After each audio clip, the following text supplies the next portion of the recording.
दोस्तों, मेरा नाम है कुमकुम बिनवाल। जब से ये चुनाव शुरू हुए हैं तब से लगातार देश की सबसे महत्वपूर्ण संस्था चुनाव आयोग, इस पर कई राजनीतिक दलों ने बेहद गंभीर सवाल खड़े किए। कांग्रेस पार्टी का तो आरोप है कि हम लिखित शिकायत दे चुके हैं प्रधानमंत्री के हेट स्पीच के खिलाफ, प्रधानमंत्री के कई भाषणों के खिलाफ, उसके बावजूद भी आखिर चुनाव आयोग एक्शन क्यों नहीं ले रहा। अब इस पूरे के पूरे मामले में दोस्तों एक बहुत ही गंभीर टिप्पणी, बहुत ही सीरियस कमेंट किया है हाई कोर्ट ने। जी हां दोस्तों, कोलकाता हाई कोर्ट ने एक बेहद महत्वपूर्ण टिप्पणी की है चुनाव आयोग पर।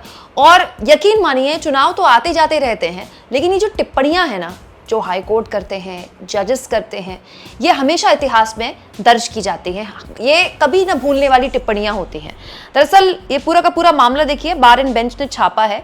इसमें साफ तौर पर लिखा है कि टीएमसी ये पूरा का पूरा मामला लेकर गई थी कोर्ट में, जिसपे एक टीएमसी के खिलाफ एक ऐड जारी किया था बीजेपी ने, जिसके खिलाफ टीएमसी कोर्ट गई थी। और कलकत्ता हाई कोर्ट में आज इस मामले में सुनवाई थी। यानी कि 5वें चरण का मतदान एक तरफ हो रहा है, लगातार लोग लाइनों में लगे हैं, वोट दे रहे हैं। देश के अलग अलग राज्यों की 49 सीटों पर मतदान हो रहा है। खास तौर पर महाराष्ट्र और उत्तर प्रदेश पर सबकी निगाहें हैं। एक तरफ दोस्तों यूपी की 14 सीटों पर मतदान हो रहा है, महाराष्ट्र की 11 सीटों पर वोटिंग हो रही है। और इस बीच कलकत्ता हाईकोर्ट ने बेहद ही महत्वपूर्ण टिप्पणी कर दी। जस्टिस सब्यसाची भट्टाचार्य ने इस मामले में सुनवाई करते हुए इलेक्शन कमीशन को लेकर टिप्पणी करते हुए कहा, the ECI has grossly failed to address the complaints of the TMC in due time. मतलब चुनाव आयोग फेल कर गया टीएमसी की कंप्लेंट्स, टीएमसी की शिकायत लेने में सही वक्त पर। ये कोलकाता हाईकोर्ट के जस्टिस कह रहे हैं। आगे जज साहब कहते हैं, This court is surprised that resolution of the complaint after the conclusion of elections is nothing to the court and as such is due failure on the part of ECI. In due time, this court is constrained to pass an injustice order. मतलब justice Bhattacharya कह रहे हैं कि हम ये देखकर हैरान हैं कि तय वक्त पर ECI यानी कि इलेक्शन कमीशन ऑफ इंडिया इस पूरे के पूरे मामले में कोई एक्शन क्यों नहीं ले पा रहा है, कोई कंक्लूजन तक क्यों नहीं पहुंच पा रहा है। और इसकी वजह से चुनाव आयोग पर इस तरह की टिप्पणी कलकत्ता हाईकोर्ट को करनी पड़ रही है। दोस्तों, कोर्ट ने ये भी नोट किया कि बीजेपी ने जो ऐड दिए थे वो साइलेंस पीरियड के दौरान किए थे। साइलेंस पीरियड मतलब जैसे आपने सुना होगा ना कि मीडिया में भी छपता है, अखबारों में छपता है कि चौथे चरण के मतदान के लिए या 5वें चरण के मतदान के लिए प्रचार का शोर थम गया।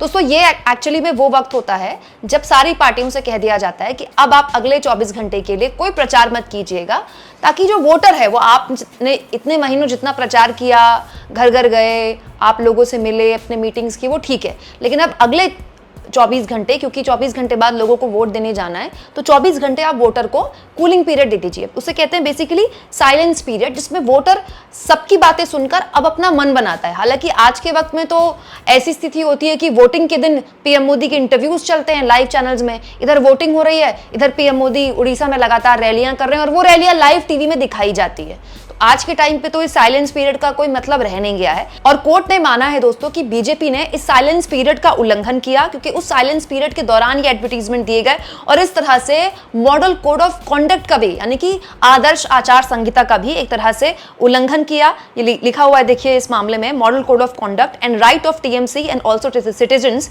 Right to fair election. ये हर नागरिक का अधिकार है कि उसको एक बिल्कुल सही इलेक्शंस मिले, सही चुनाव मिले, एक फ्री एंड फेयर इलेक्शन मिले। लेकिन क्या इलेक्शन कमीशन ऐसा देने में प्रतिबद्ध दिखाई दे रहा है? इसको लेकर जो बातें, जो टिप्पणियां देखिए कोलकाता हाईकोर्ट ने की हैं दोस्तों, ये टिप्पणियां कभी ना भूलने वाली टिप्पणियां हैं। इसके अलावा और भी कुछ कोर्ट ने कहा है, the allegations and publications made against TMC are outright derogatory and definitely intended to insult the rivals and leveling personal attack। मतलब जो पब्लिकेशन और जो आरोप लगाए टीएमसी पर बीजेपी ने, वो ना केवल गलत हैं बल्कि पर्सनल अटैक करने जैसा भी है। इसीलिए इस तरह के एड्स को मॉडल कोड ऑफ कॉन्डक्ट के अंतर्गत उसका उल्लंघन माना जाएगा। मतलब कोर्ट ये कह रही है कि बीजेपी ने जो एड बनाए वो बिल्कुल गलत थे और पर्सनल अटैक्स थे टीएमसी पर, जो कि मॉडल कोड ऑफ कॉन्डक्ट का तो उल्लंघन है ही, साथ में गलत भी है। ये मान रहा है कोलकाता हाईकोर्ट, मान रहा है कि बीजेपी ने अपने एड्स के जरिए आदर्श आचार संहिता का उल्लंघन किया है। लेकिन बड़ा सवाल ये है दोस्तों कि कोलकाता हाईकोर्ट मान रहा है, कोलकाता हाईकोर्ट के जस्टिस मान रहे हैं, लेकिन चुनाव आयोग कब मानेगा? यही नहीं दोस्तों, बेहद गंभीर बात जो कोलकाता हाईकोर्ट के जस्टिस ने बोली है वो ये, BJP thus ought to be restrained from further publishing such ads until further order. मतलब हम जब तक आगे के आदेश नहीं देते तब तक बीजेपी इस तरह के एड्स दोबारा जारी नहीं कर सकती। एक बहुत सख्त टिप्पणी के तौर पर इसे याद रखा जाएगा दोस्तों। मैं जैसा कि मैंने आपसे कहा, चुनाव तो आते जाते रहते हैं, मुख्य चुनाव आयुक्त भी बदलते रहते हैं, लेकिन एक संस्था के तौर पर चुनाव आयोग वही रहेगा। और ये टिप्पणियां हमेशा के लिए याद रखी जाएंगी कि एक तरफ 5वें चरण का मतदान हो रहा था और एक तरफ एक राज्य के हाईकोर्ट के जस्टिस इतनी गंभीर टिप्पणियां चुनाव आयोग पर कर रहे थे कि बीजेपी लगातार आदर्श आचार संहिता का उल्लंघन कर रही है और चुनाव आयोग विपक्षी पार्टी की शिकायतें वक्त पर उसका निपटारा नहीं कर पा रहा है। और ये कोई नई बात नहीं है, ये हमने लगातार जब से चुनाव शुरू हुए पहले दिन से हम ये देख रहे हैं। टीएमसी वो पहली पार्टी थी जिसने लिखित शिकायत दिया था चुनाव आयोग को, जब प्रधानमंत्री वायुसेना के हेलीकॉप्टर के जरिए एक चुनावी सभा को संबोधित करने गए थे कि जब आप चुनाव प्रचार कर रहे हैं तो आप भारत की वायुसेना के हेलीकॉप्टर का इस्तेमाल कैसे कर सकते हैं। तब से लेकर अब तक कई लिखित शिकायतें मिल चुकी हैं अलग अलग विपक्षी पार्टियों द्वारा चुनाव आयोग को, लेकिन उस पर पीएम मोदी पर क्या ही एक्शन हुआ ये तो आप जानते ही हैं दोस्तों। इसके साथ साथ चुनाव आयोग पर आंकड़ों को लेकर भी पिछले दिनों काफी सवाल खड़े हुए। इसको लेकर मैंने कई वीडियोस भी आपको दिखाई थी। चुनाव आयोग पर न केवल सिविल सोसाइटी के लोग बल्कि पत्रकारों ने दो तरह की बातें बोली। एक तो कि जो वोटिंग का फाइनल आंकड़ा है उसको देने में चुनाव आयोग का बहुत वक्त लगा रहा है। पहले चरण का फाइनल आंकड़ा तो देने में 11 दिन लगा दिए चुनाव आयोग ने। तो इतने दिन क्यों लग रहे हैं जब सब कुछ कंप्यूटराइज्ड है, सब कुछ डिजिटलाइज है। दूसरा और सबसे महत्वपूर्ण सवाल जो प्रेस क्लब ऑफ इंडिया ने बाकायदा चुनाव आयोग को लिखित तौर पर दिया था, लिखित शिकायत दी थी प्रेस क्लब ऑफ इंडिया ने, और वो शिकायत बाकायदा उन्होंने जारी की थी और उस पर भी मैंने आपको वीडियो दिखाया था कि किस तरह से पत्रकार कह रहे हैं चुनाव आयोग से कि आप प्रेस कॉन्फ्रेंस क्यों नहीं कर रहे हैं। क्योंकि दोस्तों 2019 का चुनाव हो या 14 का चुनाव, इससे पहले जो भी चुनाव होते हैं, होता क्या था, जैसे पहले चरण का चुनाव निपटा तो उसके बाद चुनाव आयोग प्रेस कॉन्फ्रेंस करता था ये बताने के लिए कि इतने लाख पुरुष मतदाताओं ने, इतनी महिला मतदाताओं ने। ये एक तरीका होता है जो कि 2019 में भी अपनाया गया, 14 में भी अपनाया गया, उससे पहले हमेशा से अपनाया जाता था। लेकिन इस बार चुनाव आयोग ने एक उस वक्त प्रेस कॉन्फ्रेंस की थी जिस वक्त चुनाव की तारीखों का ऐलान किया था, शेरो शायरी वाली प्रेस कॉन्फ्रेंस। उसके बाद से लेकर अब तक चुनाव आयोग ने कोई प्रेस कॉन्फ्रेंस नहीं की है ये बताने के लिए कि इस चरण में वोटिंग पैटर्न ये रहा, इस चरण में वोटिंग इतना रहा।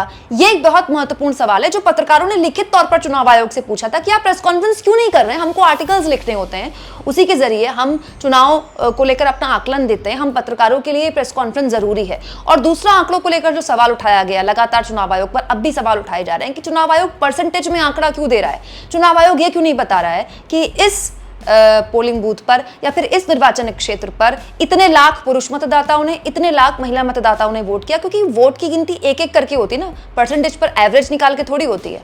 और ये डेटा तो चुनाव आयोग के पास होता है, ऐसा भी नहीं है कि कोई नया आंकड़ा मांगा जा रहा है।